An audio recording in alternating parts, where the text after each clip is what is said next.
नमस्कार भैया बहनों।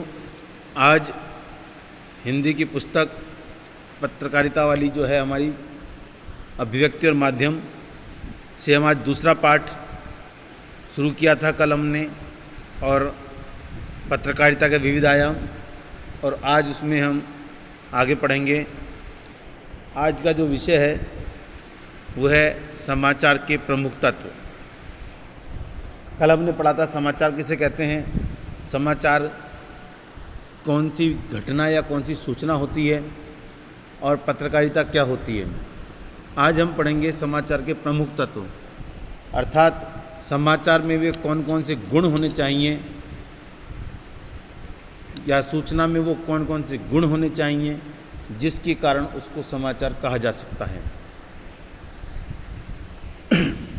समाज में लोगों को अनेक छोटी बड़ी समस्याओं का सामना करना पड़ता है। गांव, कस्बे या शहर में बिजली पानी के न होने से लेकर बेरोजगारी, महंगाई और आर्थिक मंदी जैसी समस्याओं से उन्हें जूझना पड़ता है। यानी समाज में हर किसी को कोई ना कोई समस्या है, कोई ना कोई परेशानी है।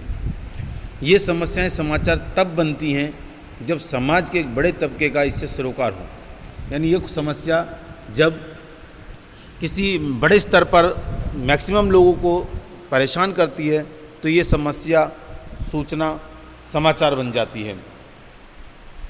किसी घटना, विचार और समस्या के समाचार बनने की संभावना तब और भी बढ़ जाती है जब उनमें निम्नलिखित में से कुछ या अधिकांश या मैक्सिमम, यहाँ के सभी तत्व शामिल होते हैं।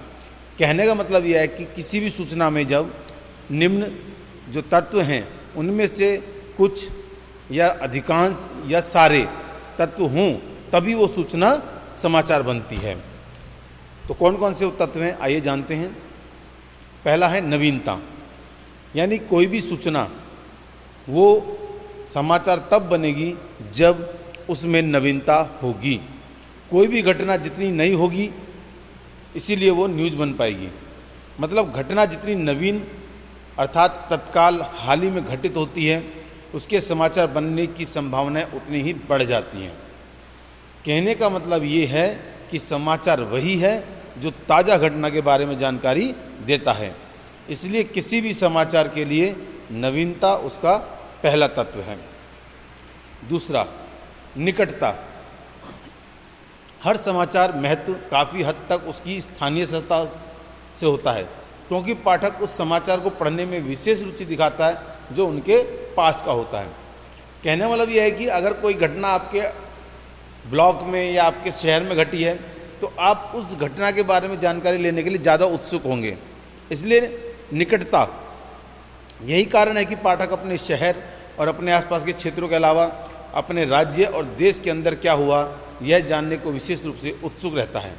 इतना ही नहीं, सांस्कृतिक निकटता के कारण विदेशों में बैठे भारतीयों से जो पाठक हमारे विदेशों में हैं वो भारतीयों से जुड़ी घटनाओं को भी जानना चाहते हैं, तो निकटता का भाव भी उसमें होना चाहिए। तीसरी पॉइंट होता है इसका प्रभाव। जब किसी घटना के प्रभाव से उसका समाचारीय महत्व निर्धारित होता है। घटित घटना की तीव्रता का अंदाज़ा इस बात से लगाया जाता है कि उससे कितने सारे लोग प्रभावित हो रहे हैं या फिर कितने बड़े भूभाग पर इसका असर हो रहा है।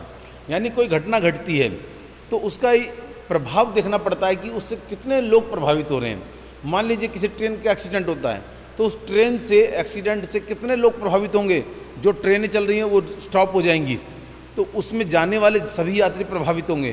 तो यानी एक बड़े स्केल पर, बड़े पैमाने पर लोग उससे प्रभावित होते हैं, इसीलिए वो प्रभाव ज़्यादा है उसका, इसलिए वो घटनाएं समाचार बन जाती हैं। इससे उसके समाचार बनने के चांस उतने ज़्यादा बढ़ जाते हैं। जैसे सरकार ने किसी निर्णय से प्रभावित होने वाले लोगों की संख्या 100 के करीब है तो वह उतना बड़ा समाचार नहीं है जितना उससे लाभान्वित होने वाले लोगों की संख्या अगर 1 लाख हो। यानी सरकार कोई निर्णय लेती है, उससे अगर लाभान्वित हो रहे हैं 1 लाख लोग और लाभान्वित नहीं हो रहे हैं उनकी संख्या है 100, तो ये समाचार अपने आप में बनेगा। इसका प्रभाव क्योंकि ज़्यादा लोगों पर है। नंबर 4, जन रुचि। किसी घटना या समस्या के समाचार बनने के लिए यह भी जरूरी है कि लोगों की इसमें दिलचस्पी हो। जब पाठकों का एक बड़ा तबका उसके बारे में जानने में रुचि रखता होगा तो ये घटना या समस्या एक महत्वपूर्ण रूप में समाचार बन जाती है। अगर जनता की उसमें रुचि नहीं है तो उस सूचना को छापने से भी लोग उसको पढ़ेंगे नहीं और वो आपकी मेहनत बेकार जाएगी। ठीक है, नेक्स्ट पॉइंट है संघर्ष या टकराव। किसी घटना में संघर्ष या टकराव का पहलू होने पर उसके समाचार के रूप में चयन की संभावना बढ़ जाती है। यानी कोई घटना उसको लेकर के संघर्ष हो रहा है, टकराव हो रहा है दो गुटों में, जैसे दिल्ली में हुआ था, दो संघर्ष भिड़ गए थे, सांप्रदायिक दंगे हो गए थे, कुछ लोग मारे भी गए थे, उसमें दुकानें जला दी गई थी। तो ये जो संघर्ष या टकराव है, इस तरह की जो घटनाएं हैं वो समाचार बनती हैं, क्योंकि इसको जानने में सबकी दिलचस्पी होती है। इसकी वजह यह है कि संघर्ष और टकराव का उनके जीवन पर सीधा असर पड़ता है। नेक्स्ट पॉइंट है इसका महत्वपूर्ण लोग। मशहूर और जाने माने लोगों के बारे में जानने की आम पाठकों में स्वाभाविक इच्छा होती है। कई बार किसी घटना से जुड़े लोग के महत्वपूर्ण होने के कारण भी उसका समाचारी महत्व बढ़ जाता है। जैसे प्रधानमंत्री को जुकाम भी हो जाए तो वह अपने आप में खास खबर होती है। यानी मशहूर लोगों के साथ अगर कोई छोटी बात हो जाए तो वो खबर बन जाती है, समाचार बन जाती है। कोरोना से कितने ही लोग बीमार हो रहे हैं, किसी का नाम नहीं आता, लेकिन जैसे ही अमिताभ बच्चन को कोरोना हुआ तो पूरे न्यूज़ चैनल पर सुबह से शाम तक उन्हीं की न्यूज़ चलती रही कि अमिताभ बच्चन जो कोरोना हो गया, वो अब अस्पताल गए हैं, अब उनका टेस्ट चल रहा है, अब उनका ये हो रहा है। तो कहने लगे कि महत्वपूर्ण और जो मशहूर लोग होते हैं उनको अगर जुकाम भी आ जाए तो उनका जुकाम भी समाचार बन जाता है, खबर बन जाता है। नेक्स्ट पॉइंट है अनोखापन। यानी कुछ ऐसी घटना जो समाज में कुछ अनोखापन लिए हो, अनहोनी टाइप की हो। जैसे किसी बच्चे के, कोई बच्चा पैदा हुआ और उसके 3 हाथ हैं, या कोई बच्चा पैदा हुआ उसकी पैर की उंगलियां नहीं हैं, तो इस तरह की घटनाएं समाचार बन जाती हैं। नेक्स्ट पॉइंट है इसका उपयोगी जानकारी। बहुत सी ऐसी सूचनाएं भी समाचार मानी जाती हैं जिनका समाज के किसी विशेष तबके के लिए खास महत्व हो सकता है। जैसे स्कूल कब खुलेंगे, किसी खास कॉलोनी में बिजली कब बंद रहेगी आदि। ऐसी सूचनाओं का समाचार के रूप में हमारे रोज़मर्रा के जीवन में काफ़ी उपयोग है। इसलिए इन्हें पाठक जानने के लिए सहज दिलचस्पी दिखाता है, क्योंकि इससे हमें वो जानकारी मिलती है जिससे हम अपना जीवन संचालित करते हैं। इसके अलावा नेक्स्ट पॉइंट है नीतिगत ढांचा। अलग अलग समाचार संगठनों की खबर के चयन और प्रस्तुति को लेकर एक नीति होती है। इस नीति का निर्धारण करने वाला संपादक या न्यूज़पेपर का मालिक होता है। यानी उस समाचार पत्र के मालिक की अपनी कुछ नीतियाँ होती हैं जिसके आधार पर वो ये काम करता है। तो भैया बहनों, ये 9 पॉइंट है, इसमें एक पॉइंट रह गया है, वो मैं आपको अगली क्लास में बताऊंगा। आप ये पॉइंट पढ़िए, इनको समझिए, और कुछ समझ में नहीं आता है जब नेक्स्ट क्लास अपनी होगी तो उसमें आप हमसे पूछ सकते हैं।